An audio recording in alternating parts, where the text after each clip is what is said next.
থেকে 3 মিনিটের একটি ছোট গল্প শুনে যাবেন, আশা করি ভালো লাগবে। একটি ছেলে খুবই সাদাসিধা ছিল। সে একটি দোকানে চাকরি করত। ছেলেটির বেতন ছিল মাত্র 5,000 টাকা। ছেলেটির দোকানের সামনে দিয়ে প্রতিদিন একটি মেয়ে স্কুলে যেত। মেয়েটি প্রতিদিন বোরকা পরে যেত, কিন্তু প্রায়ই মুখটা খোলা থাকতো।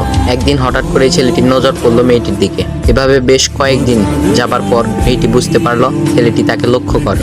মেয়েটিও বাঁকা চোখে ছেলেটির দিকে তাকাতে শুরু করলো। ছেলেটি মেয়ের চলাফেরা দেখে মুগ্ধ হলো।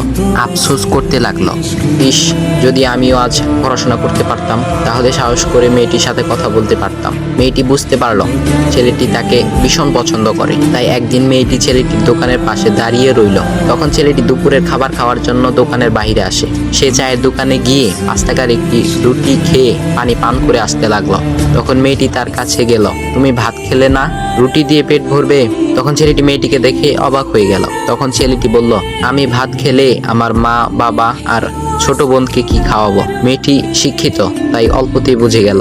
সে হাত ধরে বলতে লাগলো, তাহলে তুমি যে আমাকে পছন্দ করো, আমাকে কি খাওয়াবে? তখন ছেলেটি বলল, আমি তো তোমাকে আপন করে পাওয়ার জন্য দেখি না, কারণ সে যোগ্যতা আমার নেই। তবে এটা সত্যি যে তোমাকে দেখলে আমার খুব ভালো লাগে, তাই দেখি। মেয়েটি ছেলেটির কথা শুনে চোখের পানি ধরে রাখতে পারলো না। সে বুঝে গেল ছেলেটির চরিত্র ও ভাবনা অনেক সুন্দর। সেদিন মেয়েটি চলে গেল। বাসায় গিয়ে রাত্রিবেলা মেয়েটি অসুস্থ হয়ে পড়ল। পরে তাকে ডাক্তারের কাছে নিয়ে আসা হলো। বলা হলো মেয়েটার 2টি কিডনি নষ্ট হয়ে গেছে। তখন মেয়ের বাবা ফোন করলো তার বন্ধুর ছেলেকে, যার সাথে বিয়ে দেওয়ার জন্য সে পাগল। কিন্তু মেয়েটি তার বাবার পছন্দের ছেলেকে বিয়ে করতে রাজি না, কারণ সে ছেলেটি টাকা থাকলেও কি হবে, তার চরিত্র খারাপ, সে লোভী। এদিকে মেয়েটির কোনো লোভ ছিল না। যাই হোক, হবু জামাই আসার পর তাকে সব খুলে বলল, তোমার থেকে একটি কিডনি খুলে আমার মেয়েকে দাও। তুমি তো বলছো আমার মেয়েকে তুমি অনেক ভালোবাসো, তাকে পেলে তুমি ভালো হয়ে যাবে, তাহলে আজ পরীক্ষা দাও। তখন ছেলেটি বলল, আমি আপনার রোগা মেয়েকে বিয়ে করতে পারবো না, আমার কি সুস্থ মেয়ের অভাব নাকি? এ বলে সে চলে গেল। বাবা তখন কেঁদে কেঁদে মেয়ের কাছে সব খুলে বলল। মেয়েটি বলল, বাবা তুমি কেঁদো না, একটা পথ এখনো আছে। আমাদের সামনে মোড়ে বড় একটা দোকান আছে না, তুমি সেখানে যাও।